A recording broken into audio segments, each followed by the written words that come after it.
వాగర్థావివ సంపృక్తౌ వాగర్థప్రతిపత్తయే జగతః పితరౌ వందే పార్వతీ పరమేశ్వరౌ. ఆదిత్యాయ చ సోమాయ మంగళాయ బుధాయ చ గురుశుక్రశనిభ్యశ్చ రాహవే కేతవే నమః.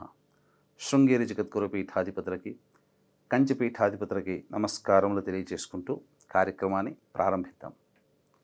వీక్షించేటువంటి ప్రేక్షకుల్లో ఈరోజు తదియ తిథి.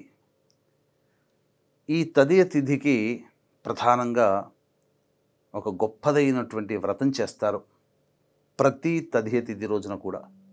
అంటే మనం సంకష్టహర చతుర్థి రోజున ఏ విధంగానైతే గణపతి ఆరాధన చేస్తాము, త్రయోదశి తిథి రోజున ఏ విధంగానైతే చతుర్దశితో కూడుకున్నటువంటి త్రయోదశి రోజున మాస శివరాత్రిగా జరుపుకుంటాము, అలాగే ఏకాదశి రోజున విష్ణు ఆరాధన ఏ విధంగా చేస్తామో తదియ తిథి రోజున గౌరీదేవిని ఆరాధన చేస్తాం.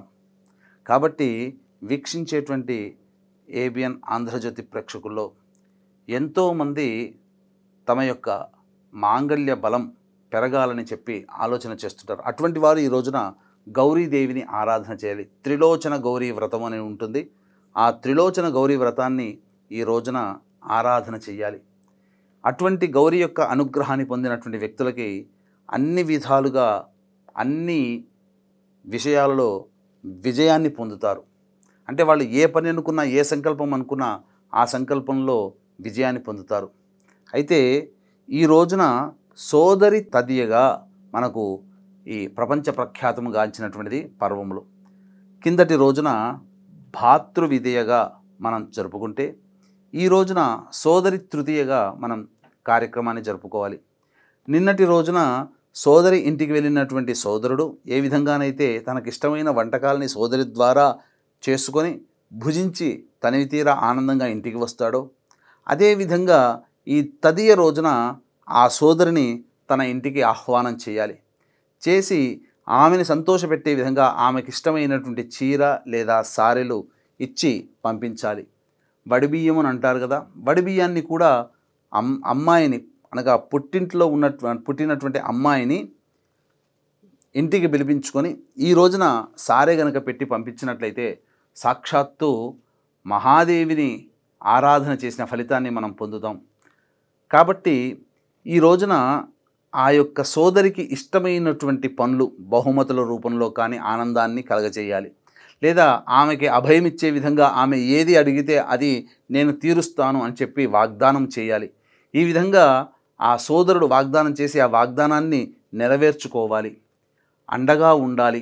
ఇవన్నీ పర్వదినాలు కూడా కుటుంబంలో ఐకమత్యాన్ని సూచించేటువంటి పండుగల విధానంగా, మరియు పుట్టిన దారభ్యత వివాహమైనంత వరకు తండ్రి పోషణలో, వివాహమైన తర్వాత మెట్టింటికి వెళ్ళినటువంటి ఆ స్త్రీమూర్తి యొక్క పోషణ భర్త చేతిలో, అంతేకాకుండా అల్లారు ముద్దుగా అతి గారాభంగా పెరిగినటువంటి అమ్మాయి ఒక్కసారి మెట్టినింట్లోకి వెళ్ళిన తర్వాత ఆ పుట్టినింటి వారితో బాంధవ్యం తెగిపోలేదు, నువ్వు ఎల్లప్పుడూ కూడా మా ఇంటి అమ్మాయివే అని చెప్పుకుంటూ విధంగా ఉండేటువంటిది ఈ సోదర తృతీయ అని చెప్పుకునేటువంటి పండుగ.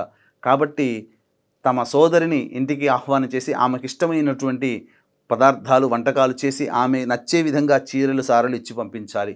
ఇది ప్రధానమైనటువంటిది. అంతేకాకుండా ఈ రోజున 3 దీపములు అనగా 3 ఒత్తులు వేసి బ్రహ్మ విష్ణు మహేశ్వర స్వరూపముగా ఆవునేతితో దీపారాధన చేసి విష్ణు ఆలయంలో కానీ శివాలయంలో కానీ ఆ యొక్క దేవతామూర్తులకి ఎర్రటి పుష్పాలతో కనుక అర్చన చేసి తదనంతరం ఆ యొక్క పూజ చేసినటువంటి ఫలితాన్ని కష్ట నష్టాలు పడుతున్నటువంటి వారి పేరు మీద ఆ పుణ్యఫలాన్ని ధారాదత్తం చేస్తే ఆ ఫలితము వలన ఎవరి పేరు మీదనైతే కష్టాలు పోవాలని ధారాదత్తం చేసే వాళ్ళకి సకల కష్టాలు తొలగిపోతాయి. ముఖ్యంగా వీక్షించేటువంటి ప్రేక్షకుల్లో వార్ధక్యము చెందినటువంటి తల్లిదండ్రులు ఉంటారు.